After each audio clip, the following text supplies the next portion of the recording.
మీ business ఏదైనా మీ ఊర్లో promotion చేయాలంటే అది సుమన్ టీవీతోనే సాధ్యం. ఇప్పుడే సంప్రదించండి. హాయ్ హలో నమస్తే, వెల్కమ్ టు సుమన్ టీవీ. నేను మీ అమర్నాథ్. ప్రజెంట్ మనం విశాఖపట్నం భీమిలి నియోజకవర్గం మధురవాడ దగ్గర ఉన్నటువంటి చంద్రపాలెం జడ్పీహెచ్ హై స్కూల్ దగ్గర అయితే ఉన్నాము. విశాఖపట్నంలోనే కాదు, ఆంధ్రప్రదేశ్లోనే అతిపెద్ద పాఠశాలగా దీనికి పేరుంది. ఇందులో భాగంగా నూతనంగా ఈ యొక్క స్కూల్కి హెడ్ మాస్టర్గా వచ్చినటువంటి ఎం వెంకట్రావు గారు మన ముందున్నారు. ఒకసారి ఆయన మాటల్లో తెలుసుకునే ప్రయత్నం చేద్దాం. ఎందుకంటే ఈరోజు డాక్టర్స్ డే.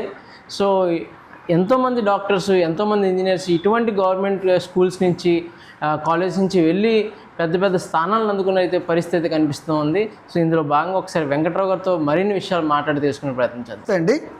ఈరోజు వైద్యుల దినోత్సవ సందర్భంగా ఈరోజు మాకు సుమన్ టీవీ వారు మమ్మల్ని కలవడం చాలా ఆనందంగా ఉంది. అయితే ఈ డాక్టర్స్ డే జరుపుకునే సందర్భంలో మేము ఒక విషయాన్ని చెప్పాలి. మా ఉపాధ్యాయుల తాలూకు సుదీర్ఘ వృత్తి కాలంలో ఎంతోమంది డాక్టర్లు కూడా మేము తయారు చేసామని చెప్పడానికి చాలా ఆనందపడుతున్నాం. అయితే ఈ చంద్రంపాలెం జిల్లా పరిషత్ ఉన్నత పాఠశాల నుండి కూడా చాలామంది డాక్టర్లు మనకి తయారు చేసి ఈ పాఠశాలకి ఆ ఘనత కూడా ఉందండి. నిన్నగాక మొన్ననే శ్రీమతి ఆశా షేక్ అనే ఒక డాక్టర్ గారు, డెర్మటాలజీ గారు, మేషారు నేను ఇక్కడే చదువుకున్నాను, ఈ పాఠశాలకు నేను ఏదైనా సరే వైద్య శిబిరం నిర్వహిస్తానని కూడా ఆవిడ చెప్పారు. ఈ సందర్భంగా నేను ఆ విషయాన్ని ముచ్చరించడం కూడా నాకు చాలా ఆనందంగానే ఉందండి. అయితే మరి ఈ పాఠశాలని మామూలుగా బేస్గా చేసుకొని ఎంతోమంది వైద్య విద్యార్థులు ఇక్కడ మంచి స్థాయిలోని రకరకాలైన ఆప్థమాలజీ అని కానివ్వండి, లేకపోతే హార్ట్ స్పెషలిస్ట్ కానివ్వండి, లేకపోతే ఏదైనా ప్రత్యేకమైన స్పెషలిస్టులు కూడా ఇక్కడ ఉన్నారండి. వాళ్ళందరూ కూడా అప్పుడప్పుడు కలుస్తారు మమ్మల్ని. మాకు నిజంగా వైద్య విద్యార్థులు ఎవరైతే ఉన్నారో, లేకపోతే వైద్యులు ఎవరైతే ఉన్నారో ఈ పాఠశాలను కలిసినప్పుడు మాకు చాలా ఆనందంగా కూడా ఉంటుందండి. అది మాకు నిజంగా అంటే మేము తీసుకుంటున్న జీతం కన్నా ఈ పొందే ఆనందం చాలా ఎక్కువగా మాకు ఆనందాన్ని ఇస్తుందండి. అయితే ఇంత పెద్ద స్కూలు, దాదాపు 3500 మంది ఇక్కడ చదువుతున్న విద్యార్థులు ఉన్నారండి.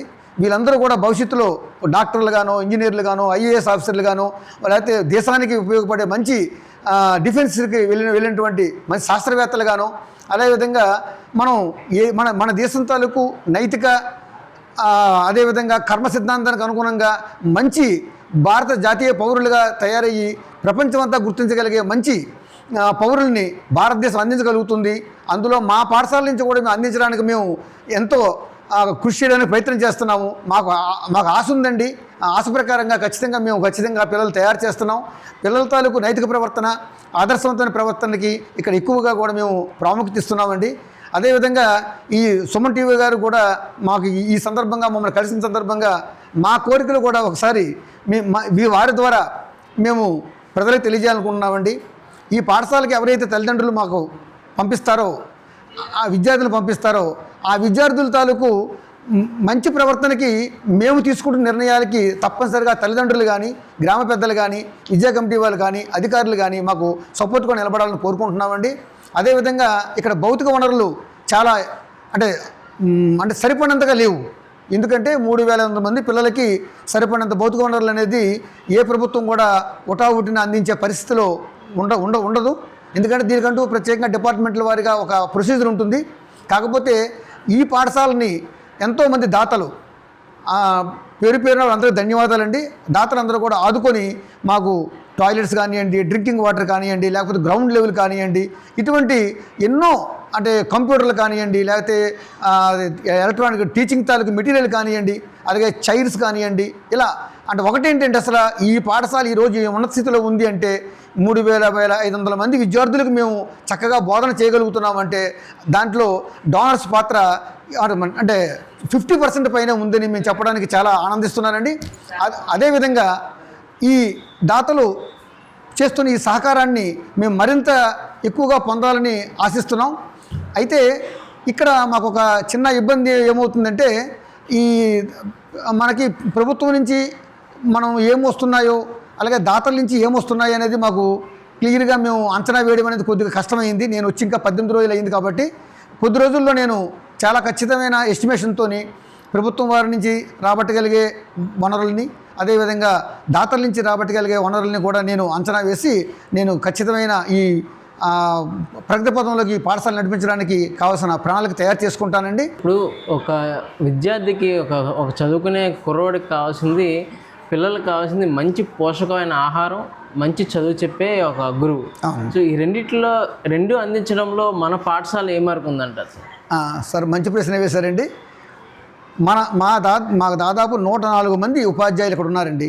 సార్ 104 మంది ఉపాధ్యాయులు కూడాను అన్ని వారి సబ్జెక్టులో నిష్ణాతులే కాకుండా పిల్లల్ని తీర్చిదిద్దడంలోని సమగ్ర అభివృద్ధికి సహకరించడంలో కూడా ఖచ్చితమైన అనుభవం కలిగి ఉన్నవారండి. అది నేను గర్వించదగ్గ విషయం. మూడవది ఏంటంటే మా టీము ఎవరైతే మధ్యాహ్న భోజన పథకం నిర్వహిస్తున్న నిర్వాహకులు ఉన్నారో 8 మంది ఉన్నారండి. వాళ్ళు చాలా హైజీనిక్గా చక్కగా 8 కౌంటర్లు పెట్టి 8 మంది కూడా ఉడికించిన గుడ్లు, అదేవిధంగా మాకు అక్షయ పాత్ర వారు సరఫరా చేస్తున్న మధ్యాహ్న భోజనాన్ని కలగలిపి ఎంతో చక్కగా అందిస్తున్నారు. ఒక్క మెతుకు కూడా కింద పడకుండా పూర్తిగా భోజనం పిల్లలు పూర్తిగా తినేటట్టుగా మా ఫిజికల్ డైరెక్టర్స్ 8 కౌంటర్ల దగ్గర కూడా ఉండి ఎక్కడ కూడా చెత్తగాడి కింద పడకుండా కానీ భోజనం వృధా కాకుండా కానీ చక్కగా చూస్తున్నారండి. దానికి మాకు మధ్యాహ్న నిర్వాహక భోజులకు కానీ మా పీడీస్ ఎవరైతే ఉన్నారో, డైరెక్టర్స్ ఎవరైతే ఉన్నారో వాళ్ళందరికీ కూడా నేను ఈ సందర్భంగా ధన్యవాదాలు తెలియజేసుకుంటున్నాను సార్. నమస్తే. Thank you sir, thank you so much. Thank you.